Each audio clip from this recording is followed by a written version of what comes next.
Nico No te dice que ofreció le ofrecieron nada, ¿ves? nada. Tenemos la primera No, comprobación. y si te dicen que los conductores están tomando, te legitiman el sí, digamos. Claro, Ese exacto, es el- Claro, ese él es le dice, clave. bueno, tráigale vino. Bueno, Nico Gandini es un periodista especializado en estos temas que hace además una página que yo sigo mucho de esta Espectacular. información. Cuando querés saber algo, Espectacular. entras a EconoJournal y ahí te enterás de todo, ¿no? ¿Está muy bien? Así es, así que bueno, gracias por la invitación. Gracias. Nico Gadano es un especialista en energía, ha hecho un libro sobre la historia de YPF que es espectacular. Le faltan los últimos capítulos, como se ve, unos cuantos. Además es un nerd de los años 70, tenemos un toque, compartimos con Nico. Además fue funcionario de la administración de Macri, pero no en el área de energía, curiosamente. Y nos Pero faltó... después estuvo en YPF. Estuve en YPF varias veces, sí. y- Estuve en la YPF de los 90, en la YPF con Repsol y la última vez con Miguel Galucho.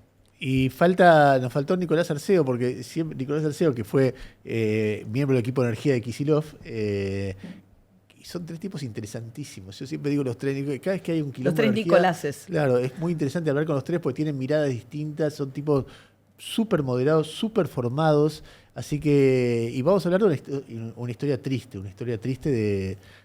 Es raro, porque yo estaba leyendo este libro, estoy boludeando un poco con este libro de Grobo Patel, y vos ves la historia triste del campo, lo que el campo podría haber sido y lo que no fue. Y cuando vos hablas de YPF, pensás lo que podría haber sido y lo que no fue, o de la energía en la Argentina. Cada vez que yo hablo con alguno de ellos tres, te dicen, mirá cómo la política se pelota algo que es muy difícil, es como una pelota picando en una área chica y la tira fuera todo el tiempo. Y me parece que en el debate que tenemos estos días tenemos otra expresión de eso. Pero empiecen contando ustedes lo que tengan ganas de contar. Bueno, acá se puede hablar como con más tiempo, ¿no? Sí. Entonces, me parece que lo que tuvimos ahora, que es el fallo de una jueza en Nueva York ordenando un modo de pago a la Argentina por una condena que ya tuvimos en relación al modo como se hizo la expropiación del 2012 de las acciones de YPF, tiene una serie de antecedentes que me parece que es bueno traer. Brevemente, la privatización de la YPF estatal, que tiene más de 100 años, YPF como compañía, yacimientos petrolíferos fiscales. Creada por Hipólito Yrigoyen, ¿no? No, eso ya es la primera falsedad. ¿En serio? Sí, Fue sí, Marcelo sí. Tedalvier. YPF en realidad nace al día siguiente del descubrimiento del petróleo, el 13 de diciembre de 1907 en Comodoro, porque el gobierno de José Figueroa Alcorta, estamos hablando de la Argentina oligárquica, decide hacer una reserva estatal alrededor de ese pozo. O sea, detecta que ahí hay un tema y en vez de dejarlo a que lo explote el sector privado, hace una reserva estatal. Al día siguiente hay que empezar a organizar eso y se crea una dirección de explotación del petróleo que en 1922 Irigoyen le cambia el nombre. Pero bueno, esa YPF llega de manera muy ya deteriorada a los 90s, descapitalizada, con el sindicato con una presencia exagerada, muy endeudada desde los años de la dictadura. Y bueno, todos sabemos, hay una reforma general de desregulación y privatización. Gobierno de Menem. Gobierno de Menem. Hay dos momentos de YPF ahí. A veces la gente dice la privatización. La primer privatización es muy singular, es muy distinta a todas las demás. La de Extensoro. La de Extensoro, efectivamente. Porque todas las demás privatizaciones, el gobierno lo que hace es entregarle, no sé, Aerolíneas Argentinas a Marsans, Telefónica y Telecom le dan Entel, y son esas compañías, en general extranjeras, que toman el control, reestructuran. En YPF, de la mano de Extensoro, hay toda una reestructuración previa de la compañía, y luego no se la venden a nadie. Lo que se hace es una ley que permite vender las acciones de manera atomizada. No aparece una petrolera internacional o local. El Estado tenía el 20%, era el accionista más grande. El resto de las acciones cotizan en la bolsa de Nueva York y Buenos Aires. Algo se le da a las provincias, algo se le da a los trabajadores. Y ese formato tiene dos detalles. Primero, la cotización en Nueva York, que es lo que años después habilita que haya un juicio en Nueva York. Porque mucha gente dice, ¿por qué nos demandan en Nueva York? Bueno, porque Argentina llevó a YPF a cotizar a Nueva York. Y el segundo elemento central en esta historia es el estatuto. El estatuto de YPF, con ese formato, protege a los accionistas minoritarios. Entonces dice, si alguien quiere venir y comprar más del 15% de las acciones y por lo tanto convertirse en un jugador que controla la compañía, le tiene que hacer una oferta de compra a todos los demás accionistas a un precio que no es el que él quiera o el del mercado, es un precio que surge de un cálculo del propio estatuto, en general muy alto. Bueno, esa es la YPF de los 90, es una YPF que para mí funcionó muy bien, argentina, privada, se expandió en Latinoamérica.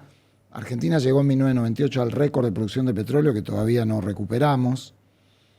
El propio Menem, y es algo parecido a lo que hace el propio kirchnerismo después, Mete a Repsol. desbarata ese modelo. Qué pena. Tesoro ya qué estaba pena. muerto. Sí, que- Tesoro, creo, es un contrafactual, no lo hubiera permitido, pero estaba muerto. Sí, el papá Y de María Eugenia que muere en El un papá de María- accidente, muere en un accidente de avión. aviación en Con Ricardo Sin, ¿no? 1995, con Ricardo Sin, yendo a Ecuador. Siempre una especulación, pero obviamente. No, de que hay muchas especulaciones de accidentes petroleros, desde Enrico Matei, el de Leni, hasta hoy. Yo creo que fue un accidente. Pero bueno, la cuestión es que Menem organiza el ingreso de Repsol, ¿Por qué? Compañía española de algo que que tenía funcionaba bien. mucho interés en entrar a YPF, era una compañía muy complementaria. No sé por qué, no sé qué oscuras razones hubo. Algunos funcionarios de economía en ese momento simplemente te decían, recibimos algunos ingresos por privatizaciones y son ingresos fiscales para cumplir la meta con el fondo. Una desgracia. ¿Año? Un trimestre, 98. 1998-99. Se estaba yendo. Se estaba yendo. Estaba yendo. Repsol compra el 14.99, porque si compraba el 15 tenía que hacer la oferta por toda la compañía, trata de cambiar el estatuto, no puede, y tiene que, en base a esta famosa cláusula, comprar toda la empresa a $45 por acción, que era un precio altísimo. Por supuesto, todos venden, incluyendo a Santa Cruz, que tenía las famosas Claro, ese acciones. es el famoso origen Ese de es el la famoso. plata que Néstor Kirchner, como gobernador, primero Claro. manda a los legisladores a votar a favor de la privatización y después manda la plata a Suiza. Entonces, ¿por qué hago esta historia? Porque entonces lo que se encuentra el kirchnerismo, Kirchner, cuando llega al gobierno, es una YPF prácticamente controlada completamente por Repsol. Que Mirá, se había endeudado bastante para comprar YPF. Eso te voy a decir, los resultados posteriores a la privatización completa y la entrega de YPF a Repsol son tan buenos como... No, no son nada buenos. Yo estuve ahí, además Repsol, en un punto Repsol te dirá, bueno, pero la política argentina era muy agresiva, pero Repsol necesita diversificar sus activos, pagar sus deudas, entonces en general usaba gran parte del cash flow de YPF para invertir en otros lugares del mundo. Hoy hizo mucho énfasis en la conferencia de prensa Kicillof sobre ese punto, porque tiene que ver con lo que vas a decir ahora. Claro, El habló lugar... de Repsol, pero no habló de los que voy a hablar ahora. Exacto, o sea, el foco de Kicillof de hoy fue la desgracia de Claro. Repsol a cargo de YPF, y este capítulo del cual vas a hablar ahora es el capítulo que se es salteó. el más importante, que es cómo resuelve supuestamente Kirchner ese tema, con una desgracia mucho peor, que es el ingreso forzado del grupo Eskenazi a YPF negociado con Repsol. Sin ningún tipo de antecedentes. O sea, Sin era un ningún grupo que tipo de no venía del mundo antecedentes. petrolero. No, Se no, agarra no. una empresa, Grupo Peter, El ¿no? banco de- Nico, perdón. No, ningún tipo de antecedente, ni empresa, ni vehículo societario que vos decís, bueno, acá hay un equipo, hay gerentes, hay gente que se dedica a esto, no estaba, digamos. De hecho, ese es el capítulo, si se quiere, por ahí más oscuro de la historia, no sé, Nico conoce bien, puede comparar bien momentos históricos, pero tiene un nivel de oscuridad, ese forceps que le metió Kirchner para meter a los Eskenazi, no solo por reconvertir un empresario financiero o demás como empresario petrolero, sino porque el modelo que encuentra para financiar el ingreso de ese grupo económico, a los Eskenazi, a YPF, es de un nivel de precariedad muy grande. ¿Por qué? Los Eskenazi, perdón, si no me acuerdo mal, Sí. habían entablado vínculo con los Kirchner porque eran los dueños del banco de Santa de Cruz. la Santa Cruz, provincia de claro. Santa Sí, Cruz. sí, sí. O sea, era un grupo financiero. Muy cercano a Kirchner. Muy cercano Financiero, aquí. Bueno. Habían tenido un primer banco de San Juan, o sea, Sí. gestión de bancos provinciales. Está bien, gestión de bancos provinciales, ok, pero nada que ver Eso con no los... es financiero, públicos. claro. Sí, qué sé es yo, otra ¿viste? cosa, claro. No, está bien, pero no importa. Nada que ver con los nada que ver, petroleros, nada que ver. vínculo con los Kirchner, Exacto. ¿no? Y la forma en que entra, para que lo entienda el que está mirando al otro lado, es en lugar de poner plata para pagar primero el 15% a YPF y después el 25% y llegar al 25%, ese 10% adicional, como no tenían ese dinero, el propio Repsol, que es el vendedor, le financia una parte y arma un préstamo sindicado con bancos españoles fundamentalmente para financiar el ingreso de Petersen a YPF, digamos, los Eskenazi a YPF. O sea, se meten en un negocio mucho más grande del que les daba la espalda. Totalmente. Con plata prestada, como dice Nico, por la propia Repsol y organizada para financiarle el resto y a pagar. Ahora Repsol la pone en contra. ¿Por qué Repsol cede no lo hace Repsol? voluntariamente. De hecho, hay una famosa anécdota muy incómoda para Antonio Brufau, Que era el presidente de era el Repsol. presidente y sigue siendo el presidente de Repsol, que cuando va a presentar este acuerdo, porque Repsol cotiza en la bolsa, YPF también, le dicen, es que nazi, o sea, y él dice, no, sí, son expertos en mercados regulados. Exactamente. En una petrolera. O sea, el inconsciente lo traicionó. Y bueno... Es como una metáfora. Y lo más importante es que para que los Eskenazi puedan devolver esos préstamos, firman un acuerdo público con Repsol como accionista de YPF de que a partir de ahí YPF iba a distribuir al menos el 90% de sus resultados anuales a sus accionistas. O sea, Todo. Eso no vaciar sucede. YPF, o sea, eso no, para el que no está encima, una empresa que distribuye el 90% de sus resultados, en los hechos es vaciar la empresa, porque vos con lo que ganás, no sé, un 30%, el 40% lo reinvertís, el otro 40% lo ahorrás, y el 20% ponele que lo sacás de la empresa para llevártelo y comprarte algún activo familiar, personal. Cuando vos estás autorizando a girar, a sacar de la empresa el 90% del resultado operativo, eso es decir lo mismo que vaciar la empresa. Entonces, lo que revisionistamente, o sea, 15 años después o 17 años después, no logra entender, es como la política de ese momento, como Néstor Kirchner validó un acuerdo de entrada de los Eskenazi, que ya por sí era polémico, que en sí mismo planteaba, si todo salía bien, no si todo salía mal, el vaciamiento de YPF. bueno, yo creo que no lo validó, lo organizó. O sea, Bueno, evidentemente pero para Kirchner tener el control de YPF con esta gente era muy importante. Sí, era un esquema donde Néstor Kirchner tenía la idea del empresario propio, ¿no? La idea de YPF, Baez más para como un empresario santacruceño, era propio. como la empresa. Pero ¿cómo alguien puede pensar que eso puede volar, que ese sistema puede funcionar en un momento donde además energéticamente, María, estábamos importando 100 barcos de GNL por año? O sea, todos los economistas No, decían que... ¿sabes qué a mí que me impacta? Que si vos analizás la historia económica del kirchnerismo, ese hecho totalmente irregular impacta en la soberanía energética o en el balance, en la balanza de pagos, en la macro. Es decir, todas las restricciones que hubo posteriormente que llevaron al cepo, por ejemplo, hubieran cambiado de forma, claramente, si vos tenías una empresa reinvirtiendo y la economía generando energía en lugar de importándola. Bueno, entonces, y lo más polémico, y esto es, Sí. perdona, esto no tengo forma de probarlo, que esto era tan escandaloso que la propia Cristina Kirchner, ya muerto Néstor Kirchner, que había sido el factotum de este acuerdo, hace un revisionismo muy rápido y dice, che, esto por más que le ponga cabeza, no lo puedo entender, digamos. Por dos Bueno, razones. Me parece que también ella muere Néstor Kirchner, ¿no? Aparece Kicillof como figura también de contrapeso a los Julio de Vido. pero no y el aparece como esquema- Kicillof de la nada. Aparece por esto, María. Este hecho es lo que la lleva a Cristina a decir, che, yo no puedo confiar más en toda mi burocracia de tipos que acompañaron a Néstor durante 30 años y tengo que sacar un tipo de la universidad, de Axel Kicillof, y decirle, che, hermano, vení, por más que seas un ausar desde la política, y dame una mano porque no puedo confiar más en lo que me está diciendo Julio de Vido, Roberto Barata, José López, o sea, el propio Carlos Zanini. Y ahí esto genera el espacio de oportunidad de que surja Kicillof, que arma un equipo con 15 tipos que vinieron con él, temas de energía. Emanuel Álvarez Agis, Cintia Paz, Nicolás Arceo, Patricia Charbay, Mariana González.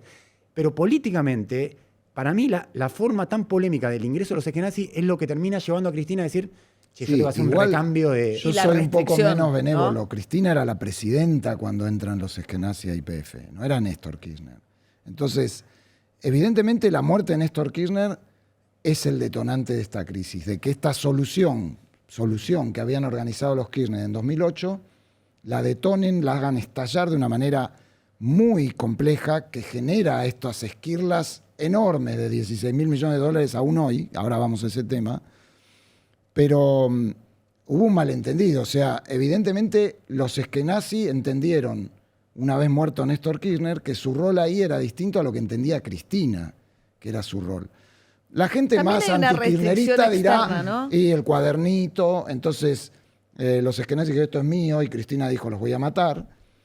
Yo creo que hubo una cosa más de, yo sé de reuniones en donde Cristina, preocupada por el déficit energético, llamaba a Eso Sebastián digo, sí. Eskenazi y Sebastián Eskenazi le contestaba como si fuera Marcos Bulgeroni. Es decir, no, mirá, con estos precios yo no puedo Es importar. decir, un empresario con 40 años de Sí, experiencia en como el sector petrolero. esta es mi digamos. empresa y tiene que ser rentable. Y Cristina lo habrá mirado como diciendo, Te mato.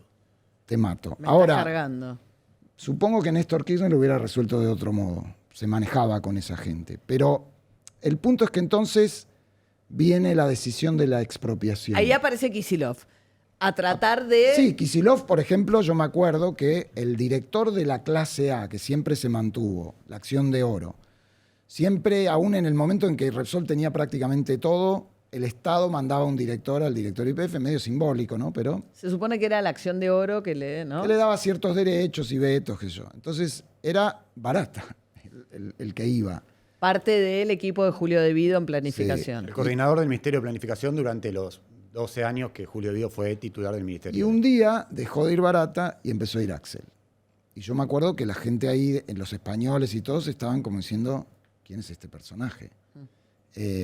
Y De Vido empezó a decir, yo esto me excede. O sea, empezó un proceso De ruptura de ese otro ruptura esquema. bastante vertiginoso Sí.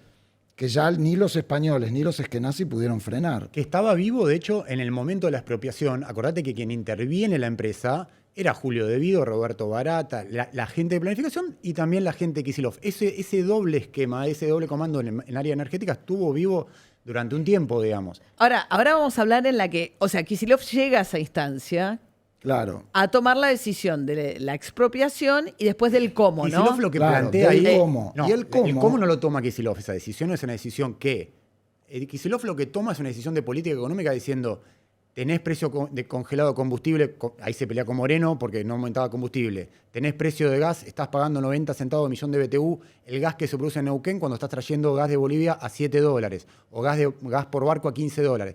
Lo que Kicillof hace esa inducción es decirle a Cristina, che, esto no tiene sentido hacer una transferencia de renta, pagando gas de Bolivia a tantos dólares y acá que tenés gas para producirlo, no tenías Vaca Muerta, pero tenías otros yacimientos para producirlo, pagar los 90 centavos, donde todas las empresas te esperaban así, con los brazos cruzados, diciendo, bueno, te vas a quedar sin oferta y la materialidad te va a ordenar y vas a tener que ser más sensato y discutir. Ese proceso que duró 10 años, Kicillof lo plantea. Ahora, Con De Vido comprando los barcos como... con debido que él te va a decir, yo soy un soldado de Néstor Kirchner, hice lo que me ordenaron hacer, yo no tomé la decisión de política pública, la decisión de política pública la tomó el líder de ese espacio político, que era Néstor Kirchner. Eso es lo que siempre dijo puertas adentro De Vido, y creo que en parte era así, digamos. O sea, De Vido no era el factotum de la política pública. La política pública de precios congelados de la energía, del gas natural, de los combustibles, de comerte la base productiva de lo que había en Argentina hasta que se agotó, eso era Néstor Kirchner, digamos. O sea, por el motivo que sea. Pero Ahora- entonces aparece Kicillof, ¿no? Ajeno Sí, a este, sí. a este Y enjambre claro, en un y principio. frente, más de 10 años se le pagó a Repsol por su 51%, más de 5.000 millones de dólares. El tema es cómo se hace la expropiación. Y ahí hay una cosa, todos están con que Kicillof, el bobo, no se dio cuenta. Y yo creo que eso, en un punto, le conviene a Kicillof y al kirchnerismo. Porque esconde la verdadera razón de por qué se hizo como se hizo la expropiación y generó este costo A ver, fenomenal. espera, Nico, había dos opciones, que era pagarle a Repsol más a los Eskenazi o pagarle solo a Repsol, para simplificarlo. No tanto, yo creo que hay tres, mirá. Una era expropiar el 100% de la compañía, que era todo lo que tenía Repsol, que era más del 51%, el 25% que tenían los Eskenazi y algunos accionistas minoritarios que ya había, porque Repsol había vendido algo en la bolsa. Eso era la ley de expropiación argentina, pagar, habrías hecho un acuerdo con Repsol, un acuerdo con los Eskenazi, y ahora vamos a ese tema, y con el resto, y alguno por ahí te hacía un juicio muy menor. Suponete que no querías el 100% y querías el 51%, como se hizo. Podías prorratear y decir, bueno, voy a llegar al 51% con una proporción de lo que tiene Repsol, una proporción de lo que tienen los Eskenazi. Si hubieran hecho eso, como sucedió con Repsol, vos hacías un acuerdo de pago y Repsol y los Eskenazi hubieran renunciado, sí pasó con Repsol, pero no con los Eskenazi porque nunca tuviste ese acuerdo, O sea, hacer decidieron cualquier dejar a los demanda. esquenazis afuera de la Afuera. oferta. Por la ¿Por qué restricción pienso política, yo? María. Por la restricción política. Eso me decía Exactamente. Ernesto. ¿Cuál que- sería la restricción política? Que se Cristina hubiera- los odiaba y no quería pagar, porque aparte si pagaba Y era no un solo escándalo. eso, de que los eskenazi habían entrado sin poner un mango a YPF, lo sabía todo el sistema político, económico de mercado, y pagarles para que salgan Con plata hubiese sido algo estatal. que imposible para digerir por la política, porque terminabas en tribunales en 2 minutos. A ver, señor, es que no, si usted puso plata para entrar en YPF, no, encontré un esquema donde el propio vendedor me financió a cambio de que liquidó el 90% de las utilidades que generó la empresa. Y encima Y ahora me ahora voy a me expropian. indemnizar. Ahora me la voy expropian. a compensar con el 4.500 millones de Entonces, dólares, ¿qué que es lo que opción era llevaba. buena? O sea, porque vos me decís, si le pagaban un escándalo, Es que- terminaban en 2 segundos en un escándalo, no le pagaron a los eskenazi $16.000 de fallo en Nueva ni York. La opción millones. buena era... 16.000 millones de dólares. millones. Que ahora hablamos que eso, para que también se entienda y darle un poco el impacto catastrófico, eso no tiene, el fallo de la jueza Loreta Presca es de cumplimiento imposible en la Argentina de hoy. O sea, es Esto de una pagar con las sentencia. acciones de YPF. Lo que Eso- sí da una idea, me parece a mí, es que en algún momento nos vamos a tener que sentar a negociar. Pero porque ¿cuál era la jueza- buena opción? ¿Cuál era la buena mejor opción era, volviendo para atrás? Desde la óptica del kirchnerismo, Sí. era que ok, no se le puede pagar a los eskenazi porque entraron gratis a la empresa y pagarle políticamente implica que la conducción del espacio político termine dando explicación en la justicia en 2 minutos. O sea, no lo puedes hacer. Ok, deja caer a Petersen Energía, que era el vehículo societario que contrataban que tenían los eskenazi, que era una empresa creada en España, en realidad tenía una casa matriz en Australia, pero creada en España. Cuando esa empresa se caiga y se vaya a la quiebra, que en realidad pasó muy rápido, porque ¿cuál es el esquema? Como se financiaba mediante la liquidación de dividendos, cuando el gobierno argentino empieza a limitar la liquidación de dividendos, Se queda sin Repsol muy rápido pide la quiebra de Petersen Energía. Repsol y los bancos que le habían prestado plata. Se presentaron a la justicia española y le dicen, che, Petersen no está pagando más sus créditos, quiero pedir la quiebra a esta empresa, las cláusulas de Y aceleración. arreglabas demás. con esos. Eso, ahí habría que haber sido muy inteligente para ir a comprar No. la quiebra de Petersen Energía. ¿Qué es diría lo otra que hizo cosa. Ir a Bulford cerrar. ahora? Que son Lo los que que hizo fueron Bulford, a habría que- liquidar, a litigar a Nueva York. A ver, los abogados que tenía Carlos Zanini en YPF, el director de legales Rodrigo Cuesta, era un tipo muy preparado y con mucha capacidad para buscar alternativas e instrumentos de cauterización, de cerrar un conflicto.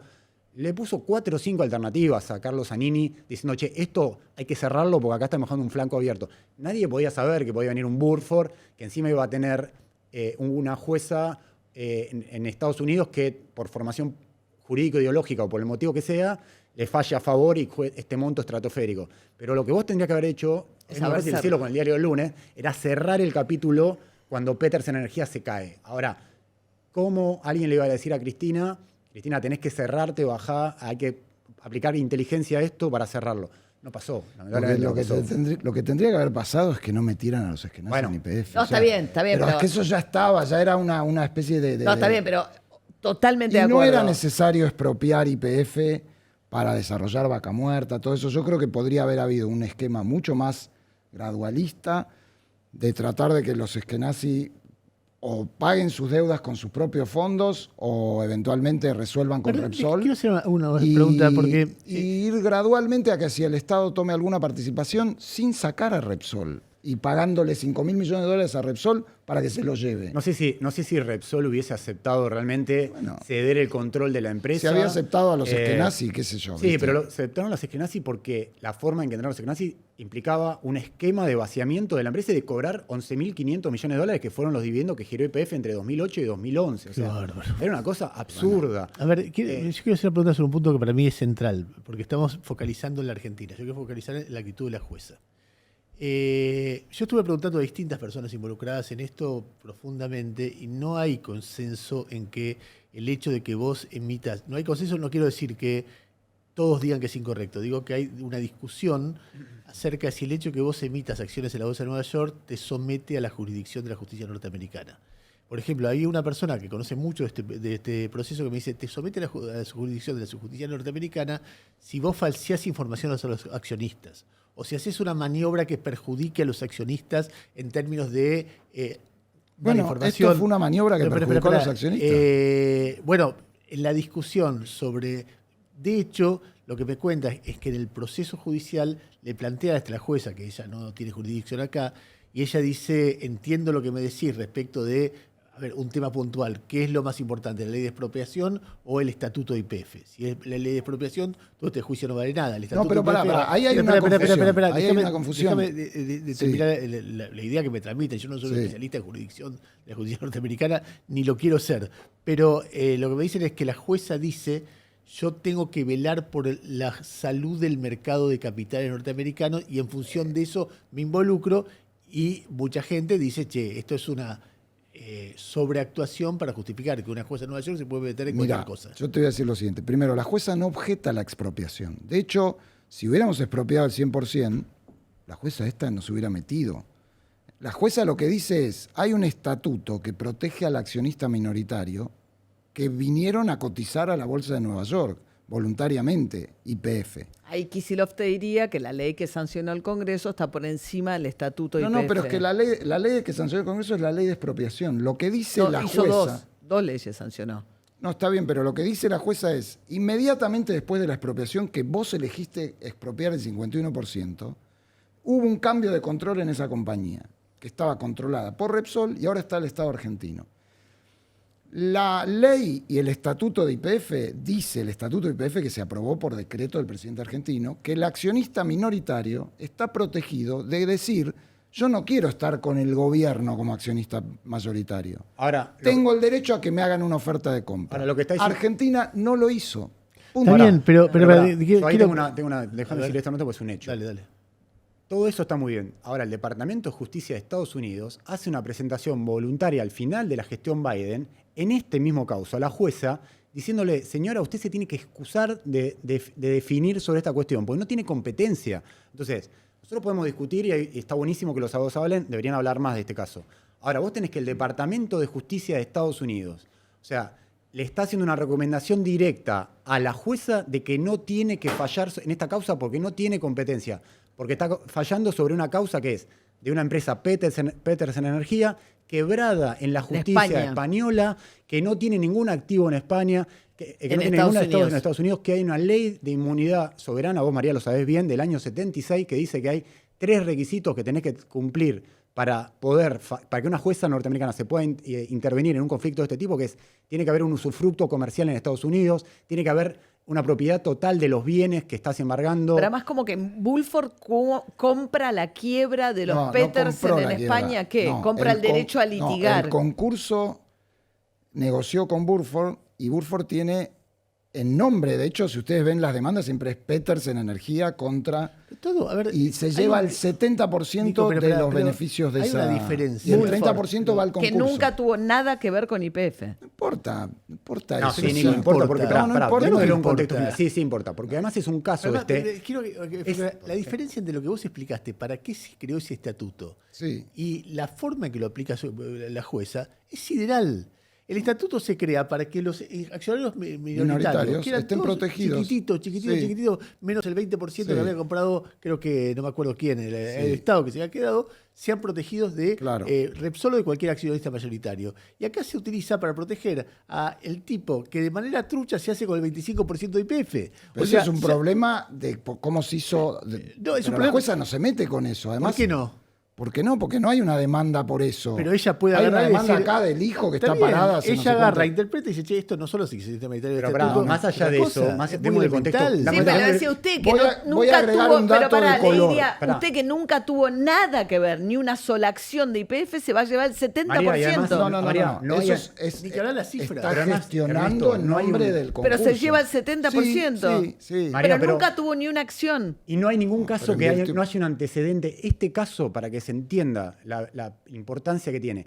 No hay un antecedente global de estas características en el mundo, digamos. O sea, lo que salga de este caso, que saldrá de acá 1 año y medio cuando salga el fallo de la Corte de Apelaciones del Segundo Distrito de Nueva York. ¿Y hay alguna chance que la Corte de Apelaciones lo devuelva? Y por supuesto que hay alguna chance. No lo voy a ponderar yo qué probabilidad hay. A ver, el monto, yo lo que digo es, no hay, así como en su momento, cuando se discutió la cláusula para paz, un Nico se lo conoce 100 veces, no 100, millones de veces. O sea, cotizar los bonos en Nueva York. Está bien, Nico, pero ahí no había un antecedente global, no había jurisprudencia. Este caso te va a marcar además de los bonos, futuro. vos establecés claramente que si hay algún diferendo, la justicia que difiere es la justicia de Nueva York. Está por escrito. Acá no. Y segundo, Entonces, el monto de los 16.000 millones de dólares. La jueza toma ese monto porque calcula, fija el valor de la acción de YPF de abril de 2012 y ese monto de la acción de abril de 2012, aplicando el artículo 7 del estatuto, que te da 4 fórmulas para evaluar el valor de la compañía, no importa,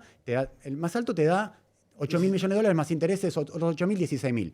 Lo que dice el Estado argentino, y para mí hay un punto ahí, es, che, yo me hice de las acciones el 7 de mayo de 2012, que es la fecha de expropiación cuando se vota la ley.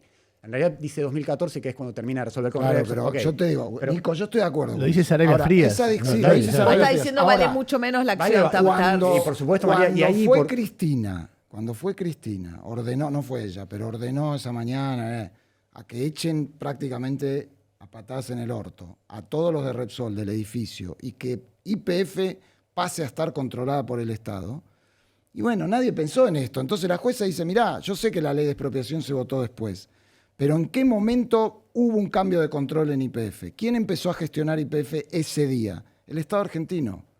Y los accionistas minoritarios Hay un tienen el componente derecho subjetivo, a decir, Nico, ahí eso es lo que bueno, digo. O sea, vos igual podés yo fijar no- esa fecha. Yo lo que digo es, lo que ese digo fallo que ya está está. abierto. Vamos a tener que resolver qué Pero, hacemos espera, con es ese un fallo. pero yo quiero que poner en tensión ese fallo, porque y también la decisión que toman Cristina Kicillof, vamos a suponer que es otro gobierno, no es otro gobierno, o sea que hay, no para recriminar una enormidad del hecho de corrupción de la entrada de Eskenazi ahí. No lo pueden explicar, es una barbaridad. El país sería otro si no se hubiera hecho, no solamente YPF, sino el país. No, el país sería otro y la expropiación sería otra. Perfecto. Porque si vos vas a Ahora, hablar de la expropiación. Viene otro gobierno y te dice, está bien, yo expropio, le compro su parte A Repsol primero. y a estos les doy la patada en el ojete porque son unos chorros. Conceptualmente no está mal esa decisión, o por lo menos Pero, tiene a un costado. Ernesto, Pero los Eskenazi lo los que Eskenazi hiciste es vendieron darles ese un litigio. derecho. No lo No, los vendieron. vendieron, los Pero Eskenazi. procedieron. O sea, Los porque los Eskenazi- Eskenazi están diciendo, Sí. yo No, Los los Eskenazi Eskenazi siempre dijeron que ellos no tienen que ver porque ellos tenían Eso. el control de PTS Energía. Cuando no pueden pagarle el préstamo a los bancos y a Repsol, se da la cláusula de aceleración en la justicia americana, en la española, y pierden la empresa. Hay un Sí. concurso. Y ellos dicen, el concurso me tomó el control. Vos tenés miradas conspiranoicas, hay periodistas que dicen que en realidad hay un acuerdo de Burford con los Eskenazi arriba, digamos, con contradocumentos. Que pero los incluso- Eskenazi van a cobrar de esto. solamente cobrarían si el monto pagado, que no va a suceder, fuera, por ejemplo, los 16.000 o 18.000 millones de Entonces dólares. solo va a cobrar Bulford. Porque- Es peor. No, va a cobrar Burford el 70%, ¿Qué? el 30% va a ir al concurso y el primer acreedor del concurso, ¿quién es? Repsol. Porque Repsol acreedor le de prestó Petersen la Energía. plata. Ah, Repsol, claro. los bancos, el Banco Ahora, Santander, ¿y es la que Nazi Caixa. cero? No, es que Nazi no cero, viene atrás, porque no tiene, Si la sobra prioridad la tiene plata, Repsol. se quedan con, ellos son los dueños De de hecho, las uno compañías. podría, o sea, el tema es que el fallo, a ver, todavía está abierto, hay una diferencia sustancial en cómo funciona la justicia americana y la justicia argentina. La justicia argentina, cuando vos apelás, y sabemos bastante por cómo está judicializada la política últimamente y demás, cuando vos apelás, de alguna manera frizás la ejecución de la sentencia en primera instancia. Eso en Estados Unidos no es así.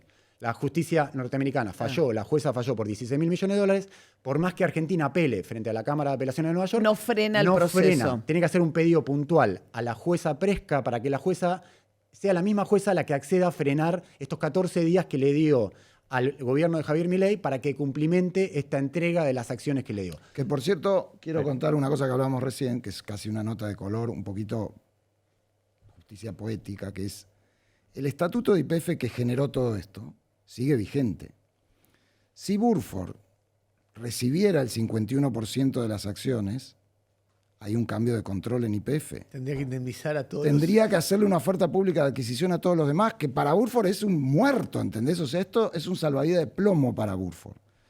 No va a suceder eso. No, porque para eso el Yo soy Congreso Woolford, tendría me dan que... 2.000 palos en 10 años y me retiro Yo lo que muy sí contento. creo es que inevitablemente, frente a estas cosas, en algún momento el gobierno argentino de turno, sea este o el que venga después, lamentablemente se va a tener que sentar con este fondo. Es que no puede, y Nico, decir, porque no puede hacer eso por vos, y vos eso lo sabés mejor que yo. O sea, la procuración, ningún Sí, abogado pero del queda Estado, poco ni el margen cuarto ya. línea, ni el primera línea, puede negociar con Burford sin agotar la instancia judicial. No hay manera, La María. vas a agotar, no queda mucho Bueno, más. pasará 2 años, para La que vas a un agotar. año y medio. Pero no hay manera de que Burford dice ahora que el gobierno de Javier Milei venga a negociar. No hay manera. El procurador, vos te pensás que se va a Pero el sentar fallo sin es agotar. contra el Estado Nacional, no contra IPF. No contra Eventualmente, si alguien, porque bajaron las acciones, los ADR, No. pero el día de Esos son mañana, los, si alguien... los locos de los mercados. Que dicen, No, vendamos, y vendamos, además, compramos, es más, compramos. vos fijate Si que es alguien, una paradoja. si alguien tuviese que pagar el monto que finalmente se negociara o el que estableciera Sí, la es el Cámara, Estado argentino. no es IPF. No, YPF no. Y es más, Pero IPF baja sus acciones. pero está mal porque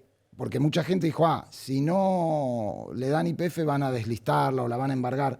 Cosa que sería ridículo porque estarías perjudicando a los accionistas minoritarios que de supuestamente YPF querés proteger. que querés proteger. Entonces También yo creo que la convengamos jueza que se en va el a cuidar de funcionamiento hacer propio eso. de la empresa, si bien es verdad que está totalmente protegida y la propia jueza sacó a YPF, y de hecho Burford apeló en la Cámara de Apelaciones de Nueva York que la jueza vuelva a meter a YPF dentro del juicio. La jueza la sacó en 2023, dejó al Estado argentino como responsable del litigio, pero no a YPF. Burford le planteó que hace la Cámara de Apelaciones, que tiene que resolver la Cámara, y la Cámara ya tomó todo lo que es la instancia de prueba documental y demás. Lo único que falta ahí es llamar a la audiencia, una audiencia que dura un día, que será después del verano en Estados Unidos, en septiembre, octubre, y después fallar. Burford lo que plantea es vuelva a meter a YPF dentro de este juicio. Veremos qué hace la Cámara, si eso sucede o no.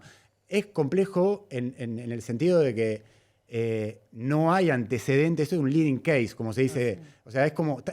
por donde lo mires, mirás absurdos. O sea, no, la interpretación que hace Nico es reinteresante. Lo que te dice la política argentina es, si hay una ley que blindó la transferencia de esas acciones y dijo que el propio Congreso para cederlas tiene que votarlas con 2/3 partes de las cámaras apoyando eso, no hay manera de abrir, no hay manera que ningún funcionario argentino se siente a negociar ni a conversar. Quilombo. O sea, es Sí. muy Nico, complejo. cerramos. No, yo creo que Sí. Los Nicos. esta idea que con la defensa de Kicillof hoy escuchaba, que siempre va a ser ponerse en la posición de defender la YPF nacional, esconde que hicieron un daño enorme sobre YPF, el gobierno kirchnerista. Enorme. No sé si el gobierno kirchnerista... Bueno, no importa. Pero él él, fue él tiene, en funcionario algún del momento, yo ahí kirchnerismo, o sea, insisto con Nicole, tiene que poder encontrar una narrativa que explique Los una, no la va a eskenazi también, encontrar. que explique los incluya a los eskenazi también. eskenazi. Y Y hacer sin el embargo, ejercicio. y fíjense que afortunadamente ese formato que quedó después de la expropiación con estos costos paralelos, pero ese formato del 51% cotizando, sobrevivió razonablemente bien hasta ahora. Sí. Y todos los gobiernos que vinieron después Lo respetaron. lo respetaron. Sí. Incluso Milei, que no, era como, no, va a privatizar todo, lo No, respeta. hay dos Entonces, prejuicios que no se dieron. El de Milei y también que el kirchnerismo la privatizaba, la estatizaba para hacer la pelota. Porque a partir de ahí subieron los precios de la energía, a partir de ahí... Sí, Es que- No, y lo hubo metió a una Galucho, además, Hubo ahí. una administración bastante Lo metió razonable. Galucho, y el problema de Kicillof es Sí. que no solo no puede explicar los eskenazi, que uno dice, bueno, tenés una restricción política, Cristina presa, o sea, ¿cómo haces para en este momento sacar los pies del plato y decir, che, muchacho, yo entré cuando este quilombo estaba armado? El problema es que ni siquiera pudo defender su propia política energética. O sea, el Kicillof de 2012, 2013, que era decir, che, tenemos que dar una señal de precio para fomentar inversión en Argentina, generar puestos de trabajo, que haya más producción de gas, de petróleo, derivado. Se fue licuando y fue un Kicillof que se puso cada vez más atrás del kirchnerismo más duro, a punto de defender cuestiones absurdas, como, no sé, la ley de zonas frías, que es otro tema para hablar, digamos. No, todo, hay la política tarifaria. Política tarifaria, Para entonces, hablar y él de desarmó la su propio historia de un equipo, con lo desastre, cual por supuesto que la sí. tiene complicada, digamos. Bueno, súper interesante. Nicos, muchas gracias. Gracias, bueno, Nicolás. gracias a ustedes. Los Nicolases. Gracias. Gracias.